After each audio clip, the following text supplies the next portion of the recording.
everybody. It is just about that time. Welcome. I'm enjoying reading all of your favorite structures in the chat. My name is Celine Figueroa, and I am your virtual host tonight. The Denver Museum of Nature and Science is proud to partner with, pleased to partner with the International Institute for Indigenous Resource Management and the Denver American Indian Commission to present to you Indigenous film. This film is particularly wonderful as it does actually relate to one of our temporary exhibits, Numbers in Nature. Some of you saw the little preview of that in our welcoming screen. As you're watching tonight, go ahead and put your questions and comments in the chat. You might not be able to see each other's questions, but we'll be able to see them, and we will do our best to address as many of them as we can throughout tonight's program. Today, we'll also be streaming 2 of our films, so go ahead and type your questions in as you're watching. To begin tonight's event, I would like to welcome Christina Maldonado Badhand from the Denver American Indian Commission to give an introduction on behalf of the commission.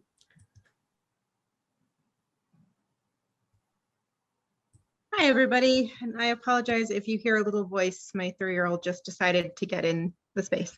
I'm Christina Maldonado Badhand. I'm co-chair of the Denver American Indian Commission. I've been a commissioner for about 6 years now, and we have been partnered with the Indigenous Film and Arts Festival for a while now, so we're very happy to support all the films that have been happening. And it's cool to see this transition into a virtual platform. So I just hope everybody enjoys this film. I'm excited to check it out. It's actually my first time checking out the virtual platform. Been a busy year, but I will let Jean kind of explain more on the film and we'll go from there, but I hope everybody enjoys it. Thank you. Thanks, Christina. I'm Jean Rubin. I direct the Indigenous Film and Arts Festival, which is presented by the International Institute for Indigenous Resource Management. With me is Mervyn Tano. He is our Institute president. Merv is also a commissioner on the Denver American Indian Commission. As always, I like to start by thanking our sponsors because without their support, we wouldn't be here. Our 2021 sponsors are Mile High Behavioral Healthcare and our media sponsor, Kuvo Jazz Radio. Tonight's program, Indigenous Architecture, Symbolism, Geometry, and Nature, is presented in partnership with 7 Directions Architects and Planners and also with Mushkeg Media. Tonight's program features the work of Daniel Glenn, a nationally recognized Native American architect. He specializes in culturally responsive architecture and sustainable design that reflects his Crow tribal heritage. Dan is a principal in the 7 Directions firm and also its lead architect and planner.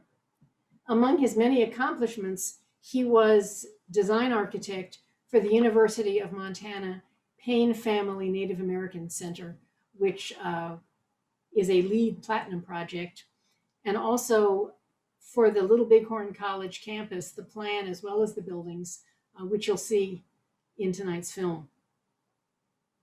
4 of his tribal projects have been published in the 2013 book, New Architecture on Indigenous Lands. We'll be putting that reference in the chat room. The book is still available online and highly recommended. His work is also featured in a newly released documentary called From Earth to Sky. Dan's work was exhibited in Unceded Voices of the Land, an exhibition of First Nations and Native American architects at the 2018 Venice Biennale. Of course, his introduction would not be complete without noting what we consider to be one of his most significant speaking engagements when he was a guest at our 2013 Indigenous Film and Arts Festival. Our first film is an excerpt from a longer documentary called Aboriginal Architecture, Living Architecture. It's a documentary from Mushkeg Media that features the work of 7 Indigenous architects in 7 different communities. Tonight, we're screening the short introduction from the film, the chapter on Crow, which features Daniel's work. And we're also running the credits to the film to give you a sense of the other communities that are represented, but also because we think it's important to acknowledge all the folks that make these films possible. The second film we're screening is called Place of Hidden Waters. It's a 5-minute film. It features a modern version of a longhouse that Dan designed for the Puyallup Tribe.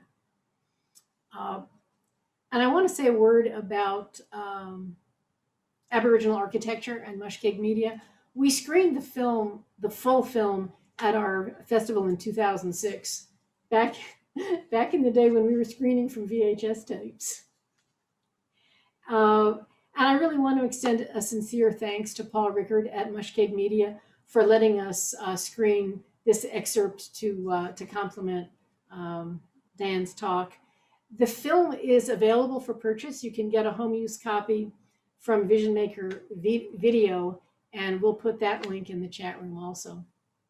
So before we roll the films, Dan, can we get a quick hello from you? Sure. Hello, everybody. Great to see Jean and Merv again. I feel like we're back with old friends here. I wish I could be there in person. I really enjoy the film festival and getting to connect with everyone there. But I'm very honored to be back and present these films. And I'm hoping that this will kind of get people excited about our new film that's just come out, From Earth to Sky. And that won't be available until in the United States for a while. It'll be in the festivals and hopefully in this festival very soon. But I look forward to this evening. Thank you. Okay, terrific. So I think our runtime is about 17 minutes, so we'll roll the films and then we'll come back for some conversation with Dan.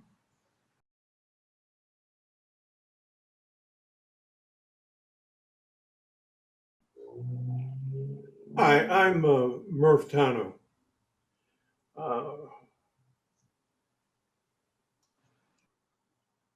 I've known Dan Glenn for a long time.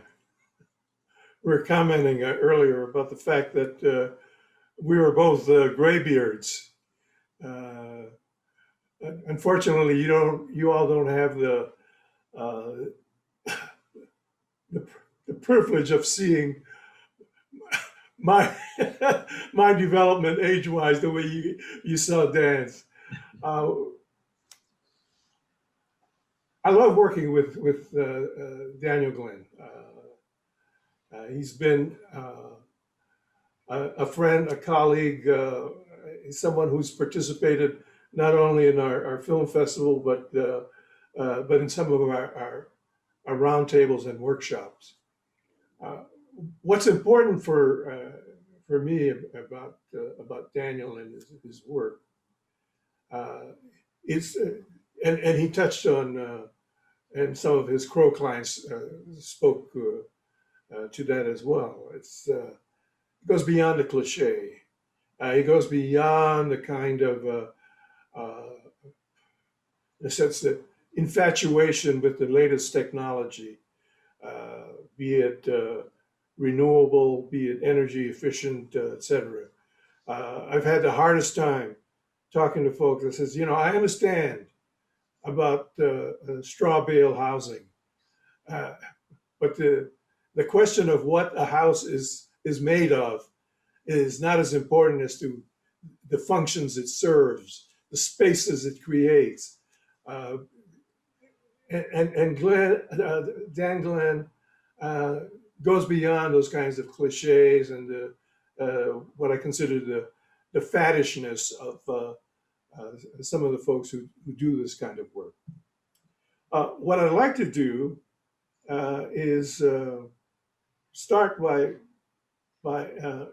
asking Dan a question.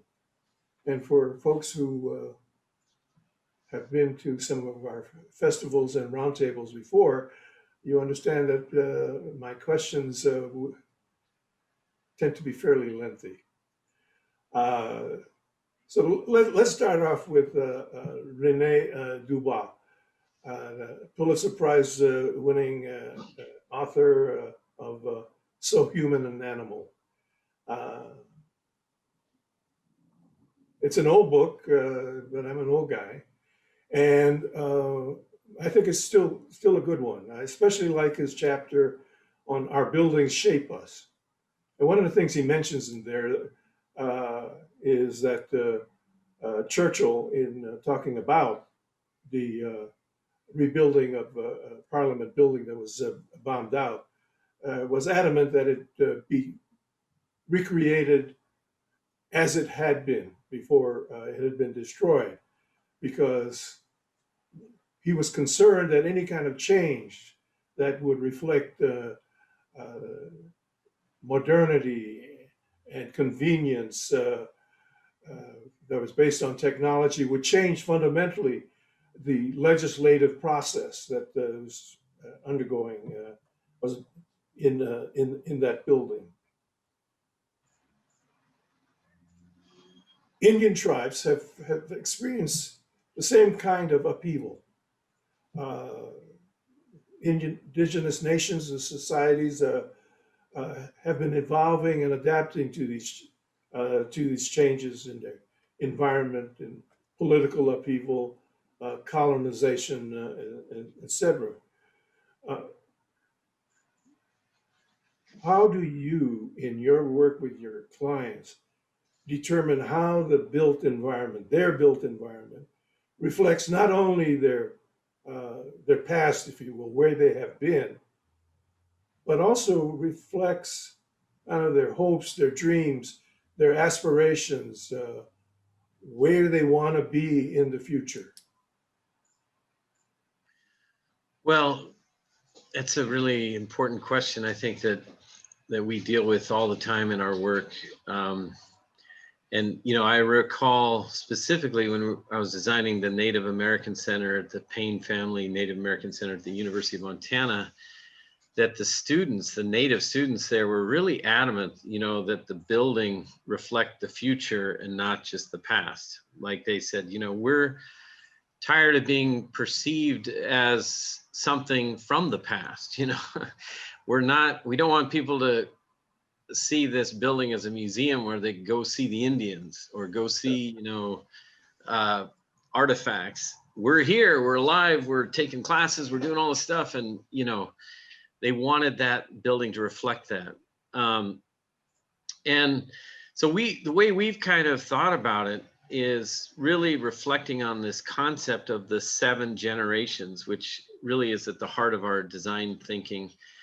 But looking at it, as I learned it from our elders, not as 7 generations of the past, but really looking 3 generations to our ancestors and learning from our ancestors first, and really understanding and thoroughly connecting to that, because that's the basis, that's the roots of our culture, it's who we are.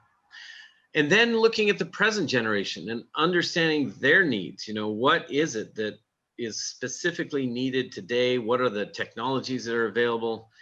And what are people's desires and dreams?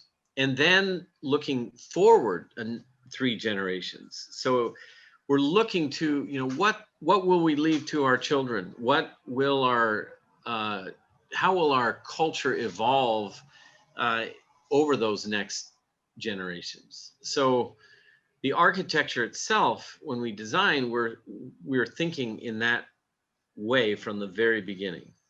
And we even try to do it in the process by bringing, you know, elders in, and we give elders, you know, always primacy and the greatest respect. But we also have design workshops with the youngest of our tribal members, and we try to bring their voices in, and the youth, and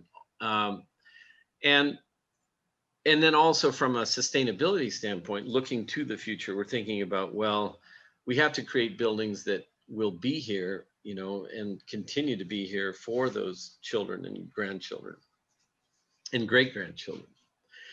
So, you know, I think it's really cognizant upon us as architects, as designers, to go through that process and philosophically understand that that's at the heart of what we're doing. You know, but like we heard in the film, the teepee lodge is something in my culture, in my tribe, that is still here. You know, it's not going away. We erect these every year, you know, as part of our cultural heritage. We still have the sweat lodge. We still have the Sundance Lodge. We still do our ceremonies. We still have our songs. So those are all part of it as well. So it's really the challenge is really holding on to those things that we value and that make us who we are as Crow people, in my case, or whatever tribe you're from, and then, you know, bring that forward.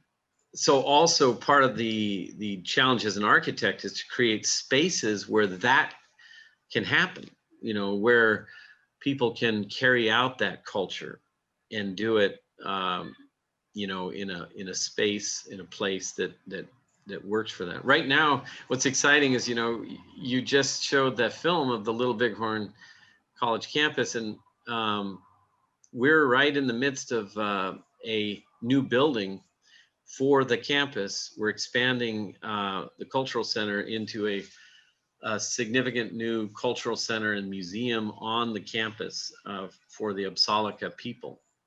Apsalika is the way we say that's our name, not, you know, the Crow is the English version. So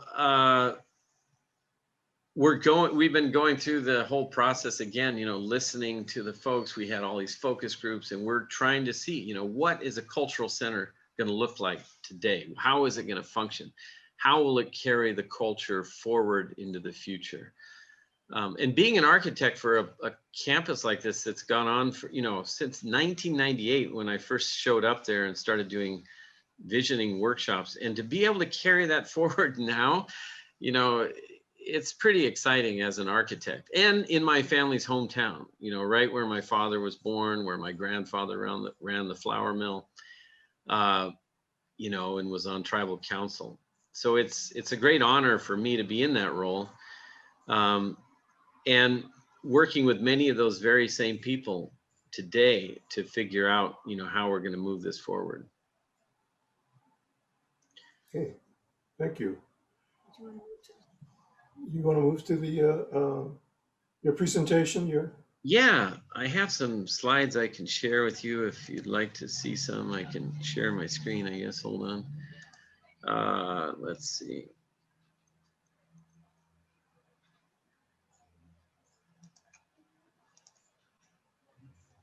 Okay, are you able to see my screen okay?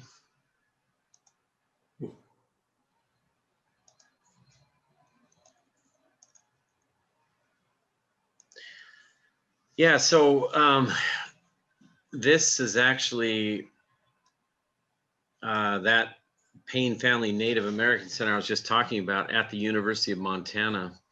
And it's you know, watching these two films together of these two projects over, you know, a pretty, you know, long period of time, it's interesting to see my own work and, you know, comparing it as it evolves. This project, well, I'll talk about a little bit more after this, but one of the fundamental ideas that we wanted to talk about today is the idea of geometry. And geometry is so fundamental to who we are as a people. And I love this quote from Black Elk, where he describes how everything the power of the world does is done in a circle. Our teepees were round like the nests of birds, and these were always set in a circle. But the Wasichus have put us in these square boxes. Our power is gone and we are dying, for the power is not in us anymore. And so Black Elk understood that the places that we inhabit, the world that we, the built environment around us, affects our culture and who we are as a people. And so as an architect, an Indigenous architect working with many different tribes, we are seeking ways to create a geometry, create a place that allows the culture to carry forward. This particular image is from a Navajo elders' home that we designed on the Navajo reservation. And one of the things I do want to emphasize when we talk about all of our work is how we try to demonstrate the distinctness of each culture. The climate that we're building in. This is in the desert. It's a totally different place than either of the projects you saw earlier in the Pacific Northwest and in Montana.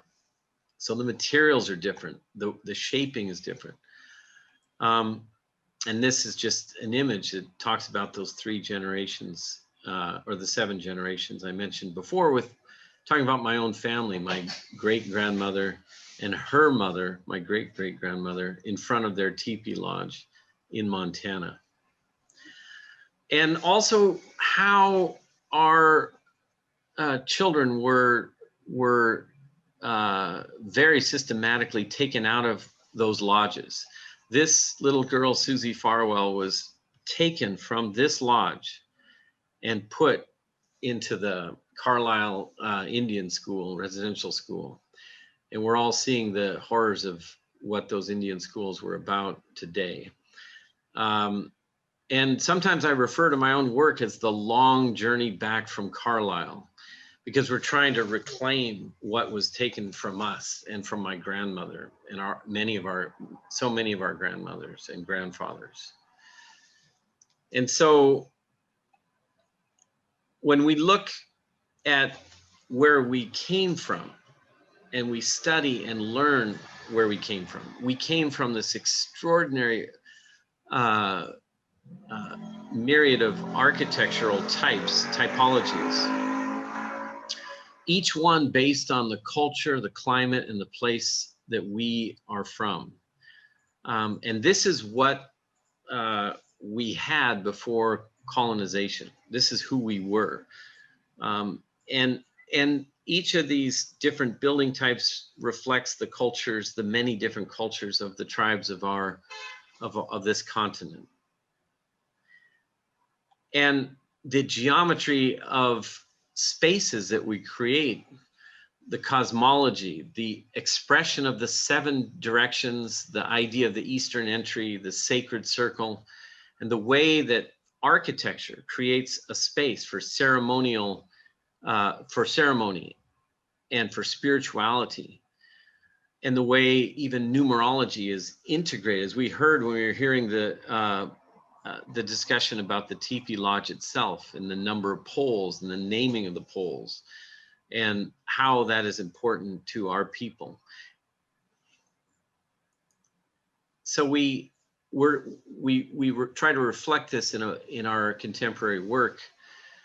And we don't just look at the buildings, we look at the communities, how our ancestors inhabited the landscape here, how we created villages instead of suburban residential enclaves. We created villages, places where we all could gather together, where we lived, played, worked, worshipped, and had ceremony all in one place. And the architecture itself was often very multifaceted in what how it could house all of those things with the same typology.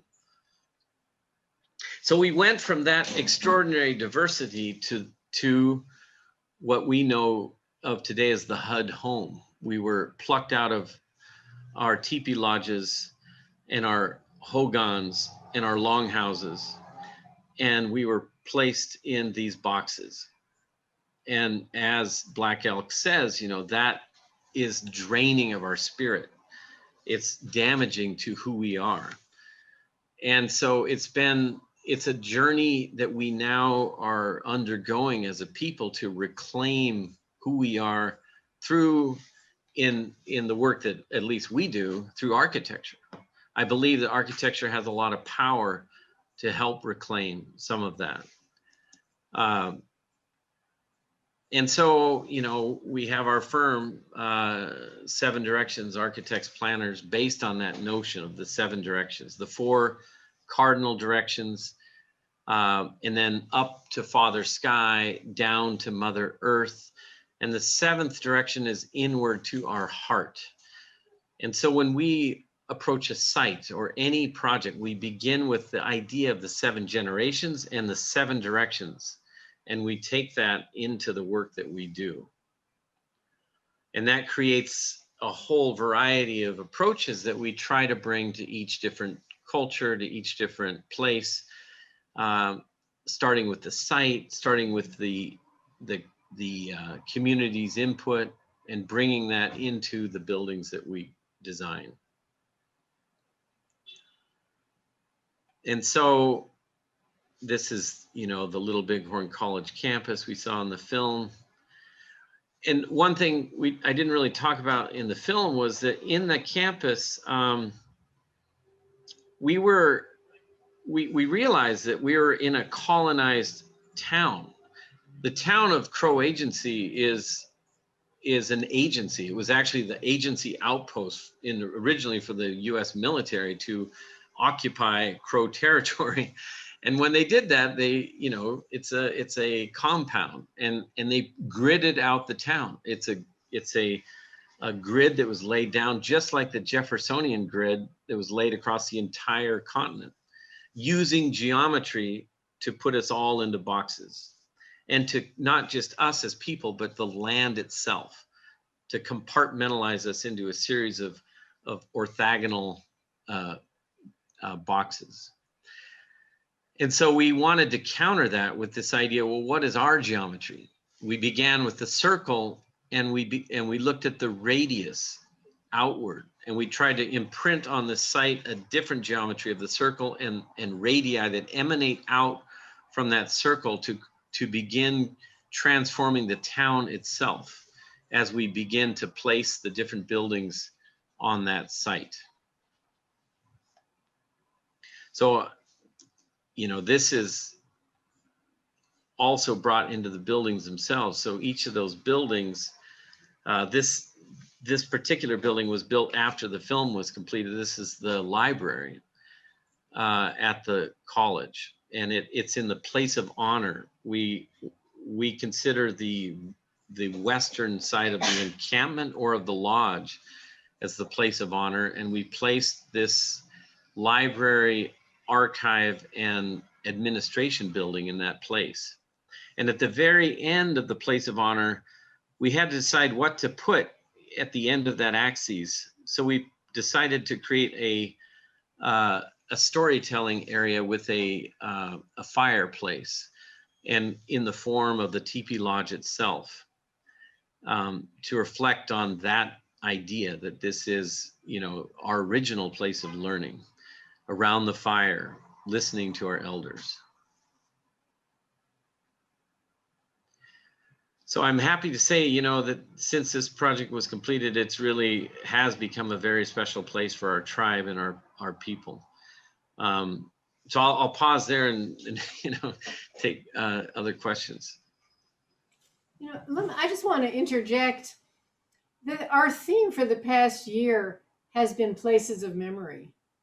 And, you know, one of the points that Merv always makes is when we talk about places of memory, we're not just talking about memory of ancient times. We're talking about memory that was made yesterday, and memory that could be made today, and memories that will be made in the future. And what I love about this picture is you really see that that the community has embraced this place. And this is a graduation picture, right? Yeah, yeah. And you know, this is making a memory. No, absolutely. And you know, that's the key thing about it, is that for me, when I see this kind of thing, I know that it is embraced by the community. It is a place that people feel that their culture's reflected and celebrated. And it's a place to be Crow, to be Upsalaga. And you're right, it's not just about ancient memories, it's about day-to-day memories and passing on that knowledge and that idea. And that's one reason why I believe the architecture itself can be a learning tool, you know, creating spaces and places that tell a story, you know, that reflect that. And like this other building we did at the University of Montana, the Native American Center, it was designed for all 12 tribes of the state of Montana. I got the opportunity to design this after designing the Little Bighorn College. And, you know, we had to deal with all 12 tribes and looking at how do we respond to that. And we were fortunate to be on a site right in the heart of the colonized environment. This is the campus laid down about in the late 1880s, right on top of what was a Salish encampment ground. There was Salish lodges all over this area, right up in through the 1880s, and people would camp here. And then that got transformed into, you know, a neo-European university campus. And so, you know, how do we bring that back? First of all, we have to hear from, you know, the students, the faculty, and in this case, we brought all 7 tribal colleges together with representatives from each to give us input on how to do this design.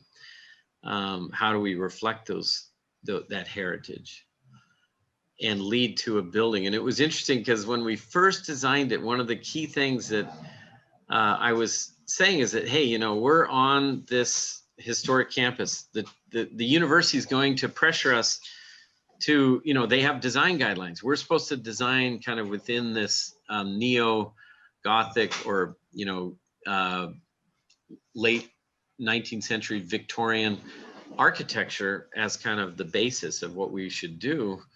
And they were like, they walked around, they looked at these buildings and they're like, we don't want to have anything to do with these buildings. These remind us of the Indian schools we were shipped off to as children. They wanted a building that was boldly Native American, that would express in a proud way on that campus who they are, who we are. And so that led to this dramatically different building on the campus, the Payne Family Native American Center, that really broke all the rules of that campus. But to its credit, it was voted just a couple of years ago as the favorite building on the campus by the students. You know, the best architecture of the campus by the students of the University of Montana, all the students, not just the Native students. So, and it's a LEED Platinum building, as you mentioned in the intro. And so it, you know, it's transformed the way Native students think about themselves when they're on this campus.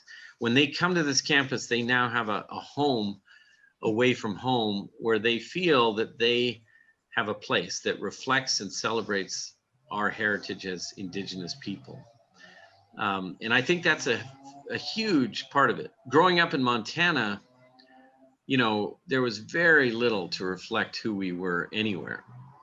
Merv, did you want? Can I interrupt you a second, Dan? Yeah. Because I want to tie with what you just said with the image of those children at Carlisle, right? And you mentioned, well, I'll pose it as a question. How does a Native architect create a built environment that heals? Well, that's a very good question. I mean, I think it's the #1 challenge that we face every time we build a building, because we need to do that. You know, we have to create spaces that heal, because these are places that have a lot of suffering. And, you know, I think a huge part of that is to bring the strength of our ancestors into that place. We are strengthened by our ancestors. And, I'll jump ahead here to show you a space that does this particular space at the Skokomish Community Center that we designed even more recently for a Salish tribe.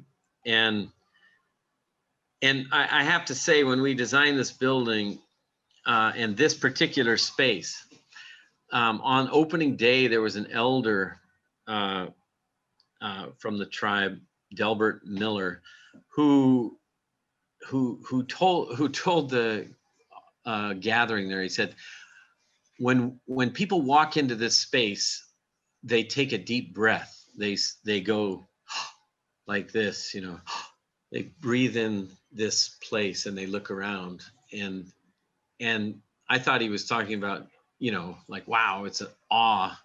He said, when we do that, when our children do that, when our elders do that, what we are doing is we're breathing in the strength of our ancestors that this place has brought us back to. And that was the most extraordinary gift I have ever received as an architect, to hear something like that, that this place could have that power. And it does have that power. I really believe it does. I mean, the people who now have this center, they talk about how important it's been to their community, how it's been transformative as a place that they have not had. And not only how it transforms the people themselves from the tribe, but it also, we were told by Kimberly Miller, who is an elder, spiritual leader in the tribe. She said, it transforms the way we are perceived by outsiders when they come here. When we invite state building officials or county officials or government, you know, the governor or whatever, to our home, and when they come in here, they have a different way of perceiving who we are.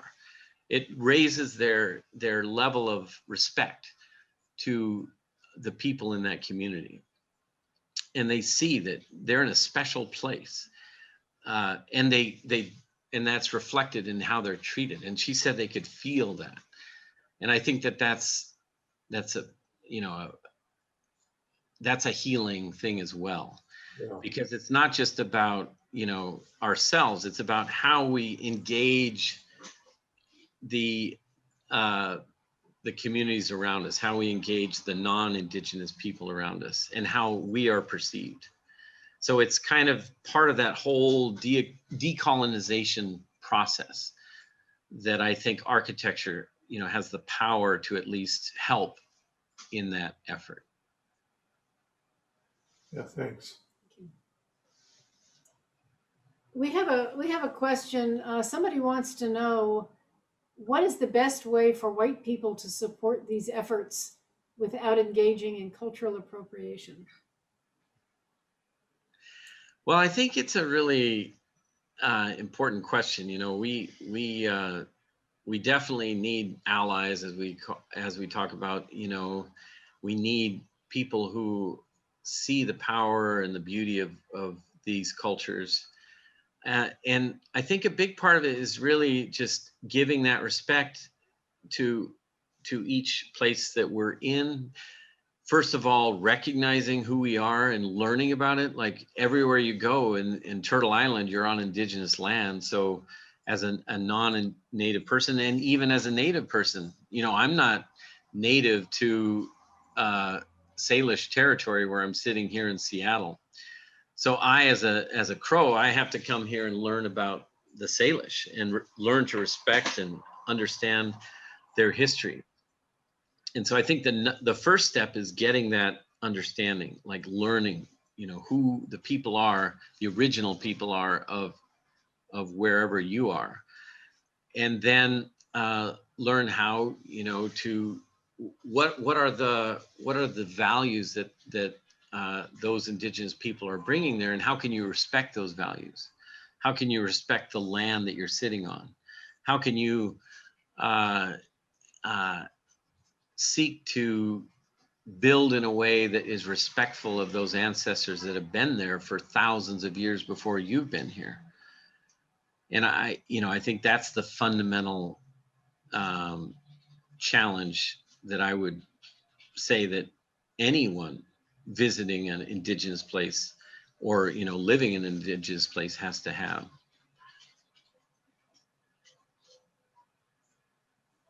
Thank you. We have a comment, not so much a question, but somebody was mentioning the Ben Nighthorse Campbell Native Health Building on the Anschutz campus in Aurora, Colorado, part of the University of Colorado. Is that a building that you're familiar with? No, unfortunately, I haven't actually visited that. It's great to hear it's there. It's built around the circle, and they've incorporated the top of a teepee into the roof line. I see. I see. So yeah, and they have some spectacular Indigenous artwork on loan from various places in the main area, the circle all around the on those walls. So it's Well, quite one thing, a nice building. one thing I really want to talk about is, you know, in reflection of that, is like when we were designing this particular building, you know, the form of the building is important, you know, to the community, that when they look at this building, they do see the Salish lodge of their ancestors. They see the connection. They see that in the building. But more than that, we are studying those buildings to understand how they functioned to create community, to create a place that worked for that tribe. Like, what was it that made this place, this typology so powerful that it was repeated across all of the Pacific Northwest in various forms? And a key part of that was understanding this idea of communal space, and what does that mean? And in this particular building, we brought that all the way to the idea of a building that has a continuous communal space from the beginning all the way through. This is a building with multiple functions. It's a gymnasium, it's a fitness center, it's a community gathering place. It has cultural classrooms and elders dining and kitchen, but all of it can function as a single large longhouse. And when they have big events here, and they're huge, it's a small tribe, but you know, when they have events, there are hundreds of people that come together. So we had to create a space that could accommodate all those people, and at the same time allow you know, for those types of functions to work. So we created this contemporary longhouse that has all of those elements. And also, you know, structurally, the building is built very much like a traditional longhouse. These are cedar columns that supports the building. You know, that's what brings strength to the building. But it's also, the cedar itself is sacred to the Salish people of this region and the Skokomish people. But also, when we think about, you know, we transform the building to reflect or to respond to modern technology. And in this case, solar panels. So you see this roof is offset. It's not a traditional gable like you might see in a traditional longhouse. And the reason it's offset is because we measured the amount of roof area facing south that we would need to be able to create a energy net zero building. So as we're designing the building, we are modifying and transforming the typology to adapt to things like photovoltaic panels that will go on the roof. And that's what we did. So this building has south-facing photovoltaic panels, and it is one of the very first energy net zero buildings on tribal land. So, you know, the shaping of the building is a complex process. It's not just about sort of, you know, making something look like something. It's about making something that profoundly understands those archetypes and then transforms them in a way that works for the current technology and the current use of the building.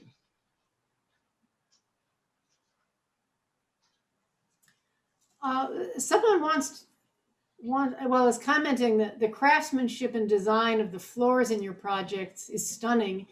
Can you talk about the materials, finding craftspeople to execute the designs, the development of the designs, etc.?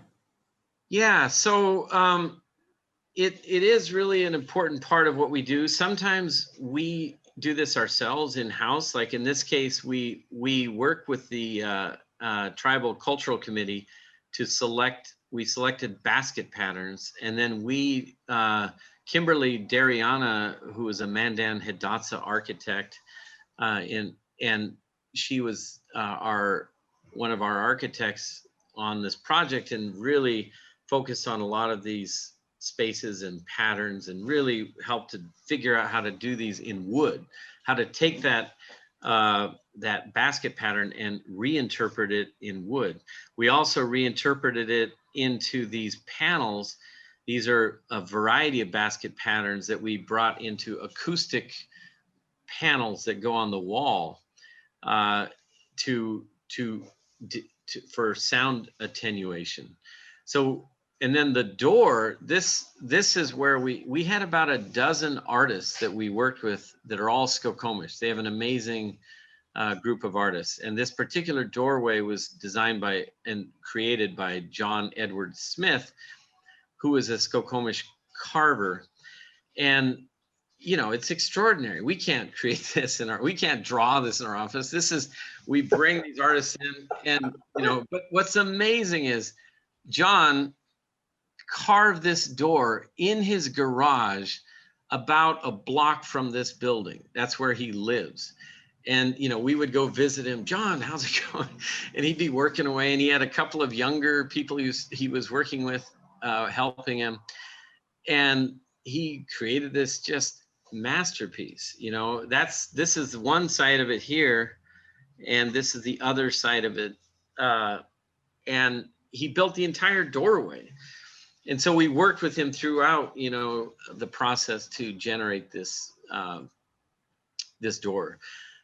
We in the Payne Family Native American Center, you know, the floor in here is actually the larch tree, the wood from it. It came from the one tree we lost that we had to take down when we built this. We tried to save all the older growth trees that were on the site. We lost this one tree. We had a ceremony. We brought it to a local mill, and then it was milled and recrafted into this floor that you see here that's based on a Blackfeet war shirt medallion, and it reflects the 4 cardinal directions with a drum circle in the middle. The stained concrete that's in the floor, it was funny you asked that, because I just got a question today from the University of Montana. They wanted to know who was the artist that did these floors. His name is Craig Munson, and he, you know, we provided, we worked with each tribe to identify a parfletch pattern. Those are buffalo hide painted bags. And so each of the 12 sections of this space reflect one of the 12 tribes. And we placed a parfletch from each of those tribes. And then these were actually cut into the floor.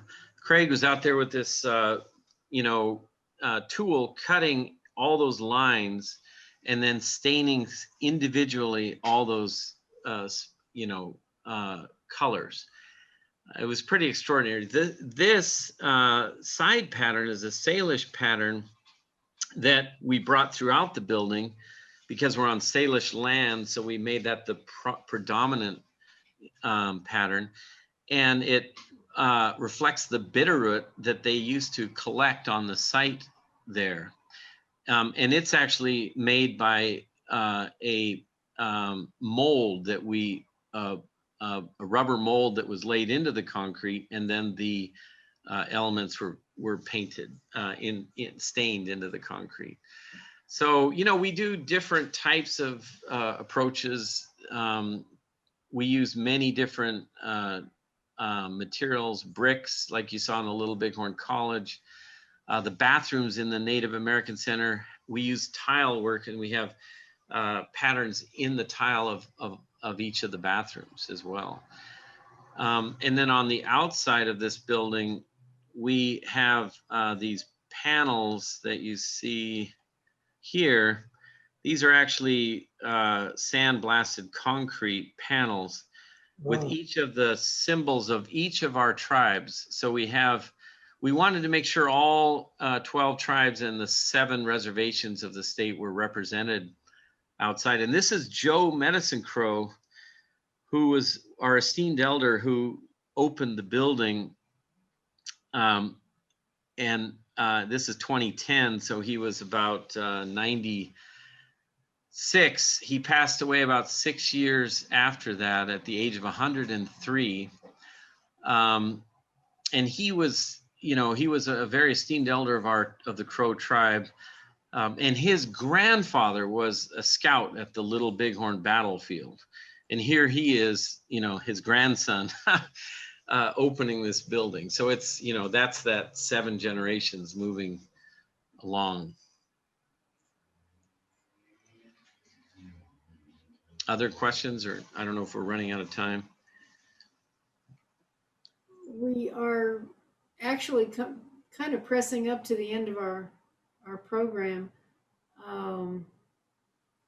Somebody wanted to know about your architectural training. Oh, well, I think, Bobby Cook, who's in my office here right now, she's Sakanju Lakota, and she and I are about to write a joint chapter in the 3rd edition of Our Voices, Architecture and Indigeneity. I would recommend everyone get volumes 1 and 2. We have a chapter in each of them. And we're going to write about that very question about, our educations as Indigenous architects, and how do we become an Indigenous architect versus just an architect Indigenous person who practices architecture. It's a very different thing, because what I would say is that, I went to Montana State University, and then I went to MIT for my graduate training. But I had to carve out my own way of learning what it means to be an Indigenous architect. I didn't get it directly from many of my faculty members. They aren't trained in that way of thinking. So it's sort of it's a very deliberate process you have to go through, and you can only really, I think, go through it through practice, through the process of, and through, early on, like my own thesis was with Indigenous people in Nicaragua, working in a similar way, like riding around on horseback and working with the community to figure out what they wanted and needed in that place. And Bobby, she's just completed her master's thesis at the University of Washington, and she went to Rapid City and was working on a new cultural center for her community there. So she's already embedding herself in her own tribe, her own community. And that's how, for me, it was the Little Bighorn College, really. It was my first chance to embed myself in my own tribal community. And I think that's where we have to start. You have to start in your own community and begin there. Okay, it looks like we have to leave, but consider this, Daniel. What does an Indigenous prison look like? Well, that's a big question. Indigenous people didn't, at least in my tribe, we didn't have the concept of a prison. Yeah. So I think it's for a later discussion. Exactly. All right. While you're pondering that, I'm going to ponder my floors. I need a one-on-one consultation with you. I'm now very unhappy with all the floors in my house. Sounds great. Well, thank you both so much, and everybody who's part of this. Christina, I appreciate it. This has been really a wonderful opportunity to reflect on my own work and to see those films. And I wanted to show you, we didn't have time to show the trailer for From Earth to Sky, but you can Google it, and I hope people do. And it has similar idea of 7 architects, Indigenous architects, but in a extraordinary film. I hope you can all see it. And I did just put that link in the chat. So anybody, while we're still all here, you can go ahead and click on that. That's the link to Dan's upcoming film.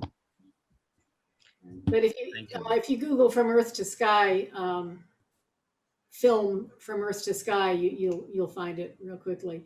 We are definitely hoping to bring that to Denver audiences within the year. Excellent. Well, Dan, thank you so much for sharing your knowledge and expertise and stories and slides. It's been fantastic. And as always, a big thank you to DMNS for hosting this. Thank you all.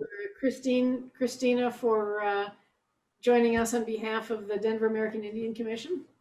And thanks again to all our audience. Glad you could join us and hope to see you next month. Thanks, everybody. Appreciate it. Thank you all. I'm going to play our end slideshow here. And as we're doing that and everybody's jumping off, I'm just going to add a few more links to the chat so you all have them.